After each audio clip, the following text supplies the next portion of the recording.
आजमगढ़ जनपद में मुख्यमंत्री योगी आदित्यनाथ गुरुवार को आजमगढ़ ITI मैदान में 143 करोड़ की 50 परियोजनाओं का लोकार्पण व शिलान्यास किया। इस अवसर पर मुख्यमंत्री ने विभिन्न योजनाओं के लाभार्थियों को प्रमाण पत्र व चेक व आवास की चाबियां सौंपी। इस दौरान मुख्यमंत्री योगी आदित्यनाथ ने कहा कि यह जिला ऋषि मुनियों की धरती है, साहित्यकारों की धरती है, लेकिन राजनीतिक कारण के यहाँ प्रतिभाओं को आगे नहीं बढ़ने का मौका मिला। यह पहचान ऐसी बन गई थी कि कहीं बाहर जाने पर नाम छिपाना पड़ता था, लोगों को कमरा नहीं मिलता था आजमगढ़ के नाम पर।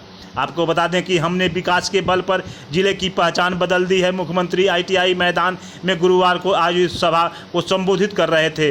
लोकसभा उपचुनाव में दिनेश लाल यादव निरहुआ विजयी बनाने के लिए जनता का हृदय से आभार जताया। तो आपको बताते उन्होंने यह भी कहा कि जिले से हमारे सांसद विधायक भले नहीं जीते हों, लेकिन हमने विकास के मामले में भेदभाव नहीं किया। जब CM नहीं था तब भी यहाँ आता था, आज भी आता हूँ। हमारी सरकार ने जिले को पूर्वांचल एक्सप्रेसवे दिया, जिससे अब 2 घंटे में लखनऊ का सफ़र तय किया जाता है। जिले के लोगों का सपना था कि यहाँ विश्वविद्यालय का निर्माण हो, हमने पूरा किया और विश्वविद्यालय दिया।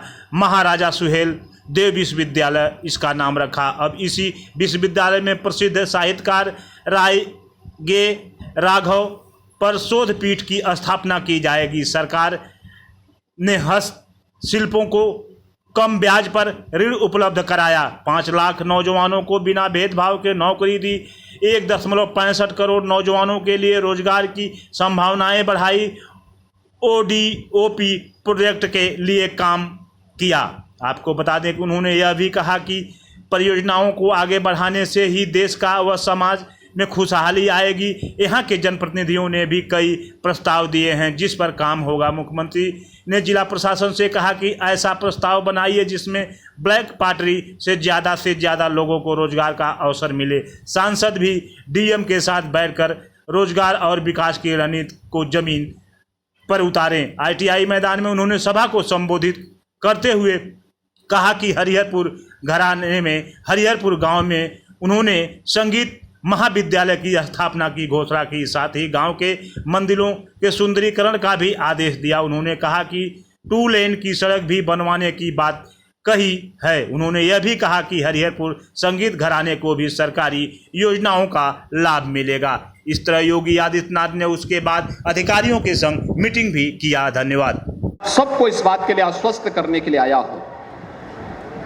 देखिए, हमारा कोई सांसद और कोई विधायक रहा हो न रहा हो, कोरोना कालखंड में 3 बार मैं आजमगढ़ आया था।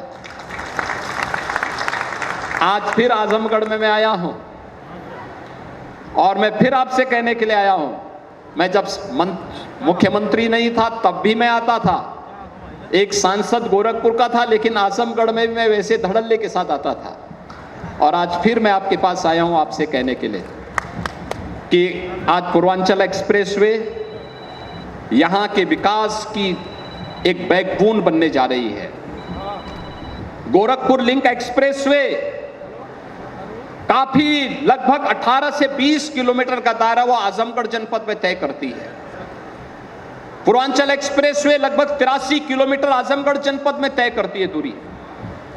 यानी ये सभी चीजें इस बात को बताती हैं कि विकास की इन परियोजनाओं को आगे बढ़ाने से ही हम सबके जीवन में परिवर्तन आएगा। और आज हम लोग जब समीक्षा बैठक करेंगे तो विश्वविद्यालय की प्रगति को भी तेजी के साथ आगे बढ़ाने के लिए क्या कुछ हो सकता है, उसके लिए हम पहले ही 108 करोड़ रुपए की व्यवस्था कर चुके हैं, जिससे तेजी के साथ विश्वविद्यालय के कार्य में किसी भी प्रकार की बाधा न आने पाए और एक भव्य विश्वविद्यालय आजमगढ़ को उनकी भावनाओं के अनुरूप प्राप्त हो सके। इस विश्वास के साथ आज यहाँ पर विकास की ढेर सारी योजनाएं आपको प्राप्त हो रही है और विकास की ढेर सारी योजनाएं के प्रस्ताव यहाँ के माननीय सांसद जी ने, यहाँ के विधान परिषद सदस्यों ने मुझे उपलब्ध करवाए हैं। इन सब को हम तेजी के साथ आगे बढ़ाएंगे। इस विश्वास के साथ भाइयों बहनों, मैं आप सबको आज के इस अवसर पर हृदय से बधाई देता हूं। आपको चुनाव जिताने के लिए हृदय से धन्यवाद देता हूं और आप सबसे आह्वान करता हूं, यह देश आजादी का अमृत महोत्सव मना रहा है। आजादी का अमृत महोत्सव का मतलब हम सब सौभाग्यशाली हैं कि देश की आजादी के अमृत महोत्सव के साथ हम सबको, यानी 75 वर्ष की इस महोत्सव के साथ हमें जुड़ने का सौभाग्य प्राप्त हो रहा है। और 75 वर्ष के सौभाग्य के साथ हम जुड़ रहे हैं। एक प्रधानमंत्री मोदी जी ने देश के लिए कुछ संकल्प दिया है।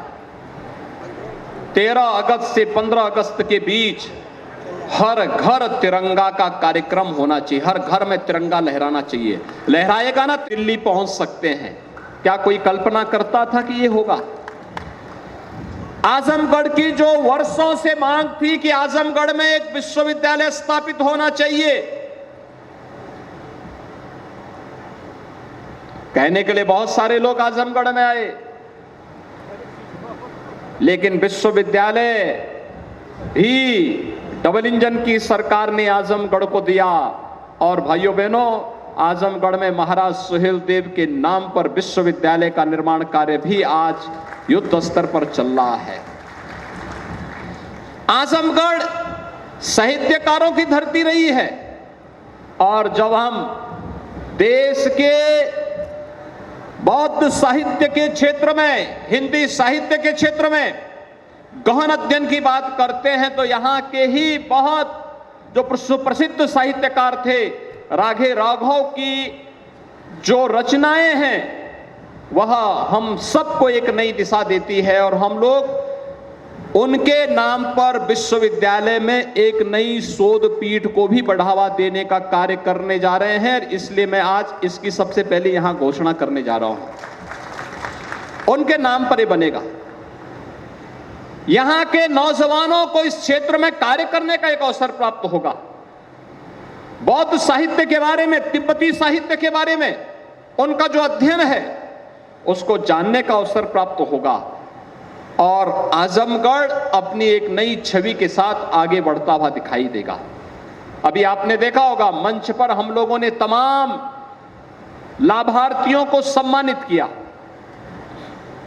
किसी को प्रधानमंत्री आवास योजना मिला है, किसी को मुख्यमंत्री आवास मिला है, किसी को आयुष्मान भारत का कार्ड मिला है,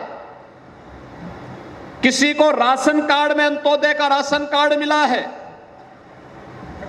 किसी को रोजगार के लिए मत्स्य संपदा योजना के अंतर्गत रोजगार करने के लिए एक अवसर प्राप्त हुआ है, किसी महिला स्वयंसेवी समूह को रिवॉल्विंग फंड उपलब्ध करवाया जा रहा है, और किसी को स्वयं के रोजगार के लिए भी एक अच्छी खासी धनराशि आज यहां पर उपलब्ध करवाई गई। यानी जितने कार्य हैं, विकास की परियोजनाओं को लोकार्पण से विकास के पथ पर अग्रसर होने वाला एक प्रमुख जनपद है, और होना भी चाहिए। जो पोटेंशियल यहां पर थी, जो प्रतिभा यहां पर थी, वह प्रतिभा राजनीति की संकीर्णताओं के कारण देश के राष्ट्रीय क्षितिज पर उन विभाजनकारी ताकतों का शिकार हो गई, जिसने आजमगढ़ जैसे जनपद के नौजवानों के सामने पहचान का संकट खड़ा किया था। याद करिए, आज से 5 वर्ष पहले जब आजमगढ़ का नौजवान आजमगढ़ के बाहर कहीं जाता था, उसके सामने अपनी पहचान को छुपाने के लिए मजबूर होना पड़ता था उसे। कारण था क्योंकि अगर वह ये बोलता था कि मैं आजमगढ़ से आया हूं, तो भाइयों बहनों, आजमगढ़ के नाम पर उसे होटल में रूम नहीं मिलता था, धर्मशाला में कोई ठहरने के लिए अनुमति नहीं देता था, और कोई अपने मोहल्ले में किराए पर भी नहीं रहने देता था। क्या बीती होगी जो नौजवान इस दौरान आजमगढ़ से बाहर रोजी रोजगार के लिए निकला होगा।